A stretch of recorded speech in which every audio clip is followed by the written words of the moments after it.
The 4th of July, barbecues, fireworks, family, has a history no one talks about. In the 1800s, Americans celebrated in ways that would get the police involved today.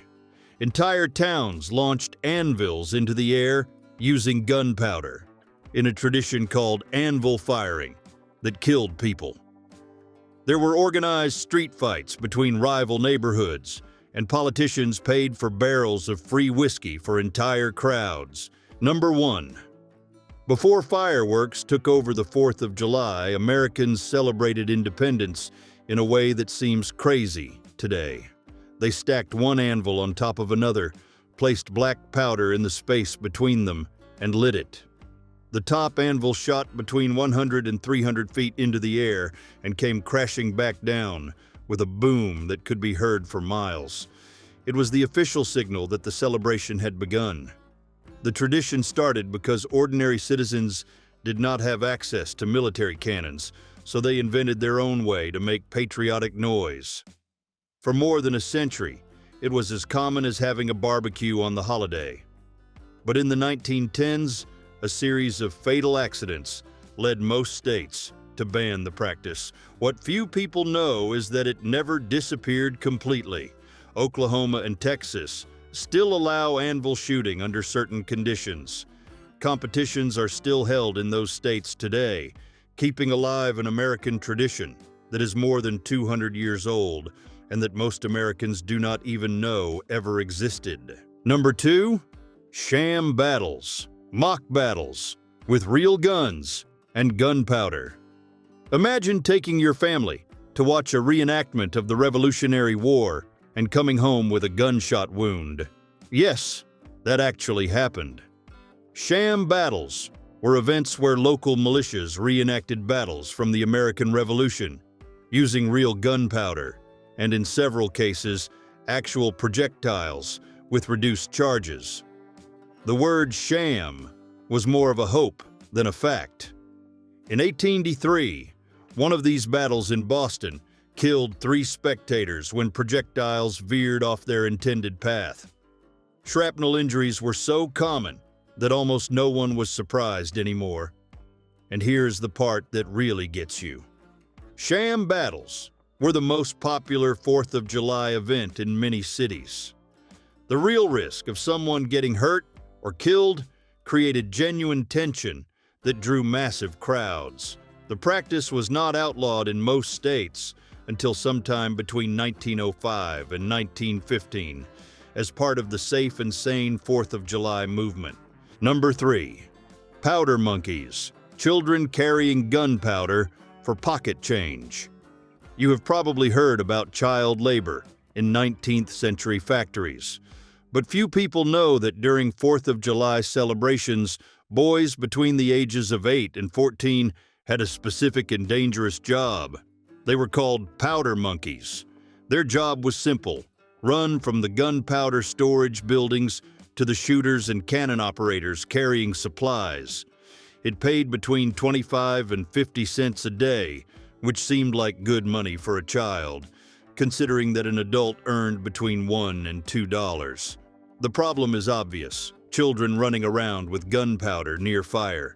Severe burns were the most common injury, and hospital records document the deaths of these boys in at least 4 states between 1880 and 1910.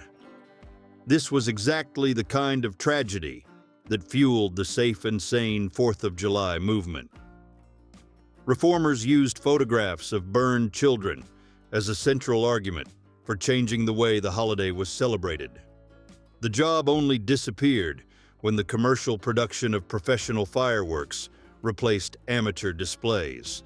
Number 4, artillery cannons fired in public squares killed pedestrians.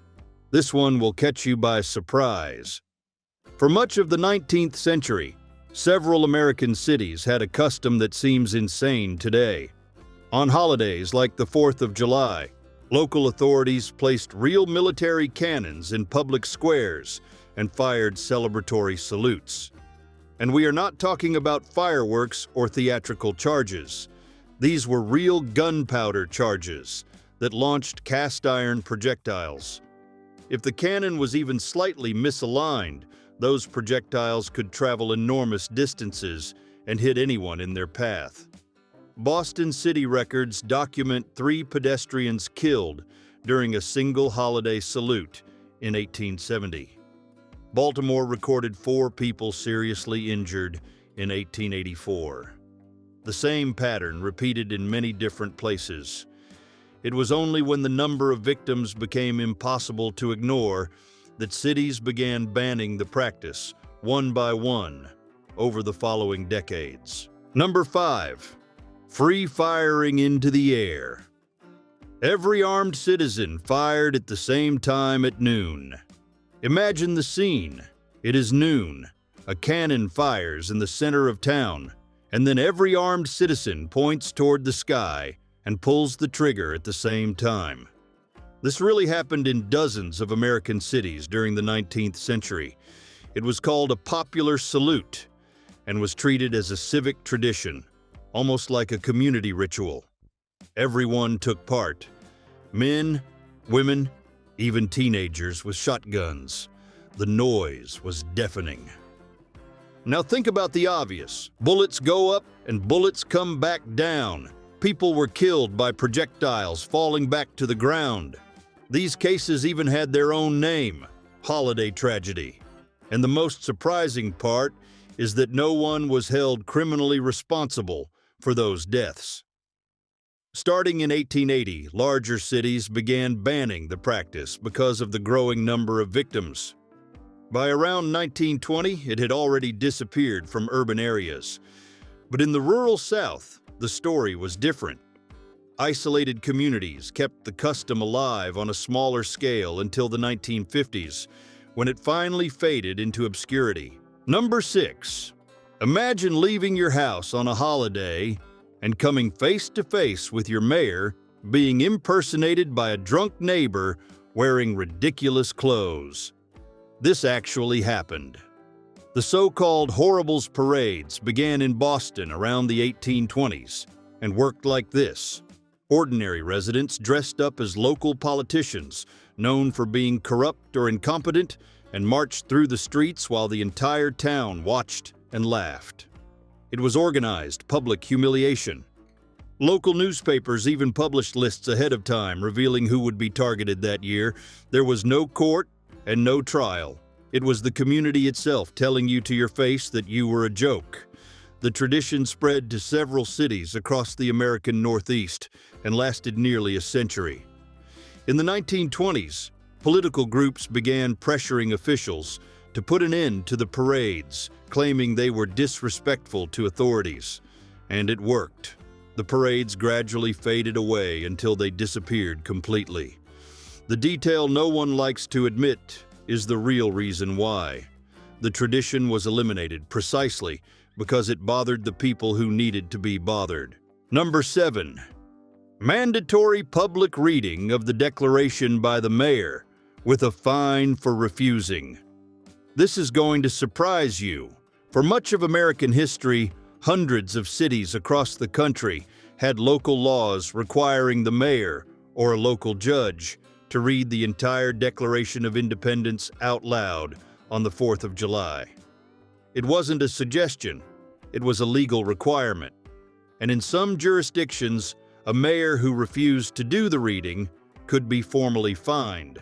The ceremony lasted between 10 and 15 minutes and was considered the most important moment of the entire holiday. People gathered in the town square or in front of the courthouse to hear every word of that document. It was the central civic event of the day. What happened next is interesting. Throughout the 20th century, the tradition simply started dying out. No law was passed to end it. No one voted against it. People just stopped demanding it, and mayors stopped doing it. Today, only a handful of American cities still hold this formal public reading. Number 8. For much of the 19th century, American governors had a custom that sounds strange today: releasing prisoners on the 4th of July. The idea was simple. If the holiday celebrated freedom, why not give someone real freedom? The people who benefited were usually those jailed for things like unpaid debts, vagrancy, or petty theft. No one convicted of serious crimes was released. And this wasn't limited to just one or two states. The practice took place across the entire country. People at the time didn't view it cynically. It was taken seriously as a patriotic gesture. But as the century came to an end, lawmakers began pushing to put a stop to the custom. The main argument was that the practice encouraged minor crimes around the holiday because people knew they might be pardoned soon afterward. State by state, the tradition was phased out during the 1890s. Some governors resisted. In Ohio, 4th of July releases continued until 1903, when the last governor to keep the custom finally gave in to political pressure and ended the practice for good. Number 9. Burning effigies of British kings and ministers, decades after the Revolution. Imagine burning a dummy of your neighbor in your backyard every year. Now imagine the entire country doing it for more than a century. That was exactly what happened on the 4th of July. Right after the American Revolution, people began making dummies, representing King George III, and burning them in public squares as part of the celebration. It made sense at the time. The country had just fought against the British Crown. The problem was that no one stopped doing it. The tradition continued for decades, even after the generation that had fought in the war had died. When the War of 1812 came along, the practice gained new momentum. Cities in the Northeast burned dummies of the British Prince Regent in the streets. The tradition only truly died out when World War I put Americans and the British on the same side in the trenches. It became hard to justify burning an effigy of the guy who was fighting alongside you. And just like that, a tradition that had lasted about 140 years simply came to an end. Number 10. While families set up picnic tables and children lit fireworks, in some American states, the 4th of July had another kind of spectacle scheduled. Records from Missouri between the 1840s and 1870s show a pattern that kept repeating. Local authorities deliberately chose Independence Day to carry out public executions. The reason was practical and calculated. The 4th of July already brought large crowds into town, so the government took advantage of that guaranteed audience to make sure as many people as possible watched the hanging. The idea was simple. The more people who saw it, the greater the deterrent effect on anyone thinking about committing a crime. And no one at the time saw any contradiction in that. For that society, executing a convicted criminal was considered an act of protecting collective freedom. Freedom and the gallows side by side on the same holiday. The practice did not end because of any debate over the strange symbolism of it all. It ended only because public executions in general were outlawed across American states as the decades passed. Number 11. Until the early 1900s, the 4th of July was the most popular date for weddings in the United States. Couples lined up at courthouses starting at dawn, waiting for their turn. Justices of the peace sometimes performed dozens of ceremonies back to back in a single day. The logic was simple. The date represented independence and a new beginning in life, and couples wanted to carry that meaning into their marriage. It was almost a superstition. Getting married on that day was seen as a sign of good luck and prosperity for the couple. But as the 20th century went on, the holiday took on a different meaning in people's minds. It stopped being about individual new beginnings and became a day for family, backyard barbecues, fireworks, and community. And here is the surprising part.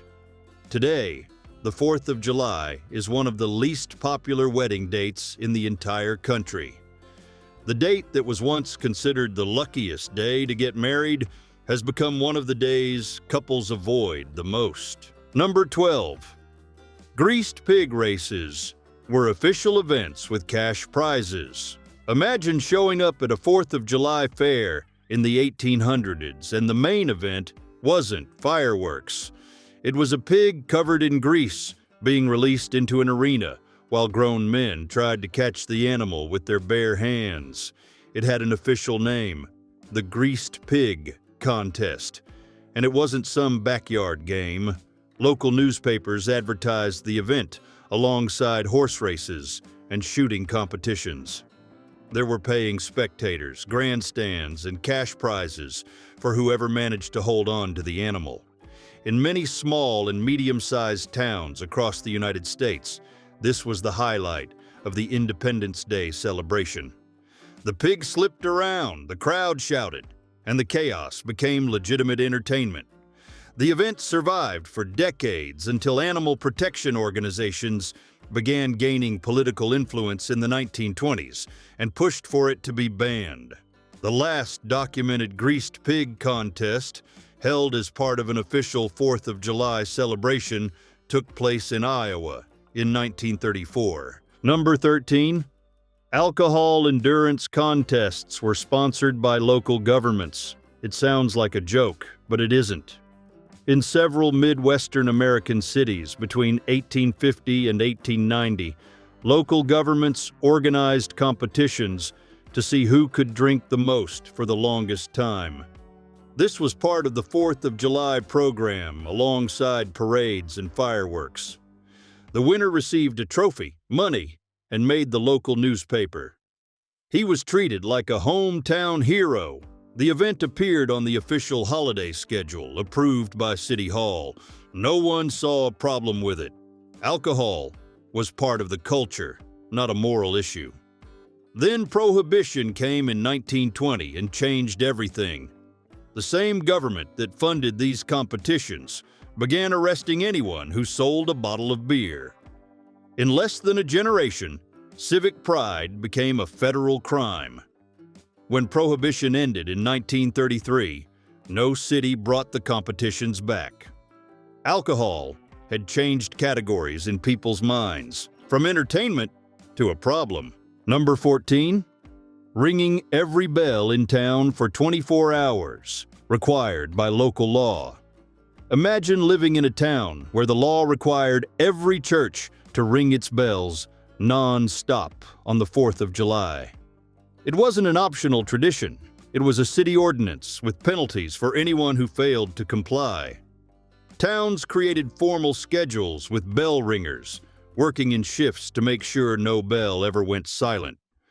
In places like Boston, the ordinance required the ringing to begin at sunrise and continue until nightfall.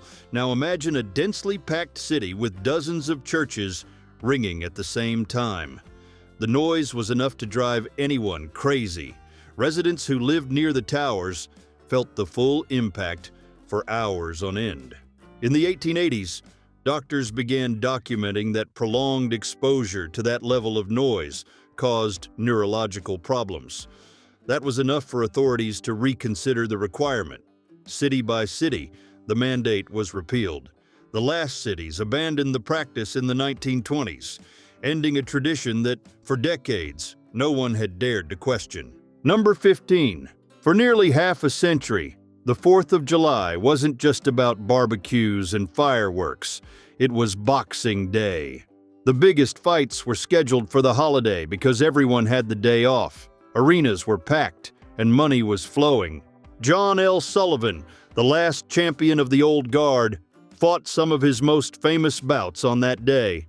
But in 1910, everything changed. Jack Johnson, the first black man to hold the heavyweight title, stepped into the ring on the 4th of July to defend his championship against Jim Jeffries, who had been brought out of retirement for the sole purpose of putting the belt back in the hands of a white man. Johnson dominated the entire fight. What came next was chaos. Race riots broke out across the country. People died.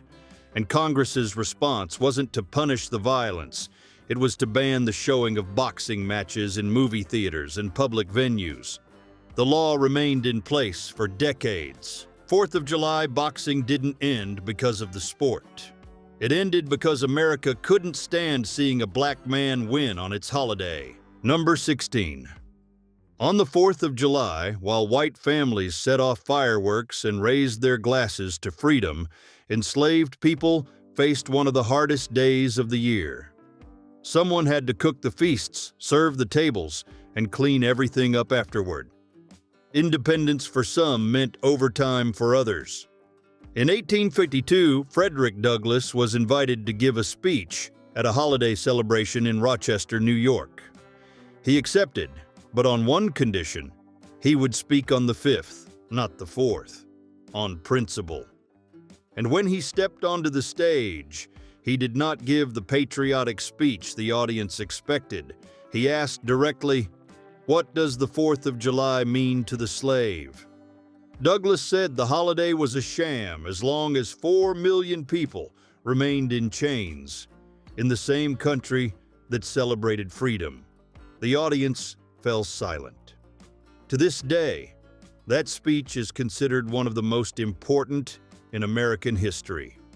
The contradiction Douglass exposed that day took another 13 years to begin being corrected, with the passage of the 13th Amendment in 1805. Number 17.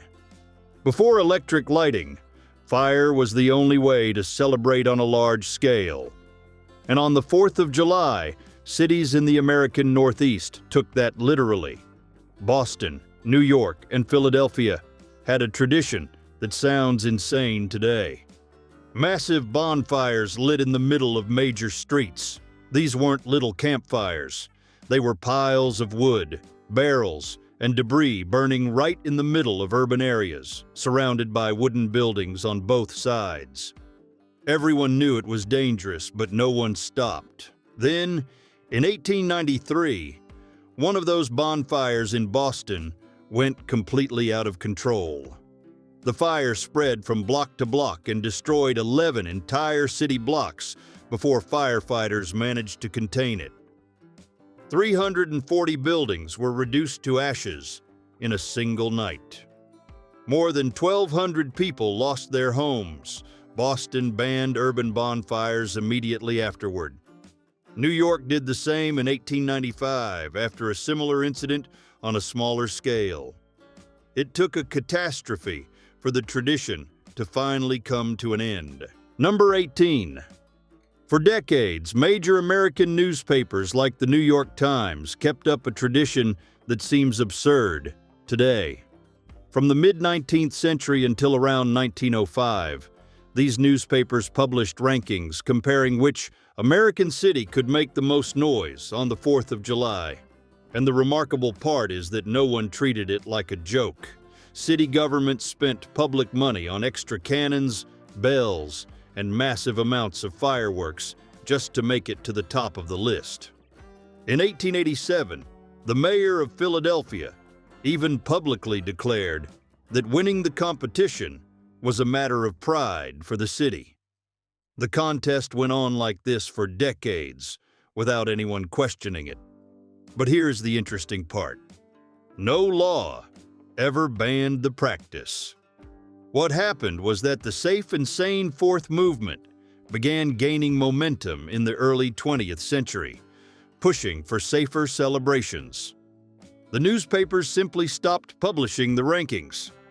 The loudest competition in American history was not ended by decree. It was silenced because public opinion changed. Number 19. In the 19th century, volunteer fire brigades in the United States had a strange problem on the 4th of July. Fireworks at the time were handmade, with no standardization at all, and they often got out of control. Fires broke out in the middle of the celebrations, and firefighters rushed to put out the flames while the crowd watched. Over time, the public began treating all that chaos as part of the show. People stood on the sidewalk cheering for the firefighters as if it were a competition. Some cities saw the potential and began organizing official demonstrations. The firefighters themselves set fire to structures built for the occasion and then put them out in front of the audience. No one seemed to notice the obvious contradiction. The guys created the problem just to prove they knew how to solve it. This kind of spectacle spread through many communities and became a local tradition for decades until fire safety regulations and the rise of professional fire departments made the practice obsolete. Number 20. Every 4th of July, small towns across the American West turned Main Street into a horse racetrack. No track, no fence, nothing. The horses charged down the main street at full speed, while residents stood on the sidewalks, sometimes just inches away from the animals as they raced past. Anyone who didn't get out of the way in time became the target. The course was simple. From one end of the street to the other, bettors shouted from balconies and sidewalks. In Tombstone, Arizona, in 1880, pedestrians were trampled to death during these races. The same thing happened in Dodge City in 1877. In total, there are records of deaths in at least 10 frontier towns because of these contests. And the most interesting part is that no law ended the tradition. The automobile did. Once cars began taking over main streets, there was no room left for horse racing. The machine that many people saw as progress simply made the street too dangerous for any kind of race.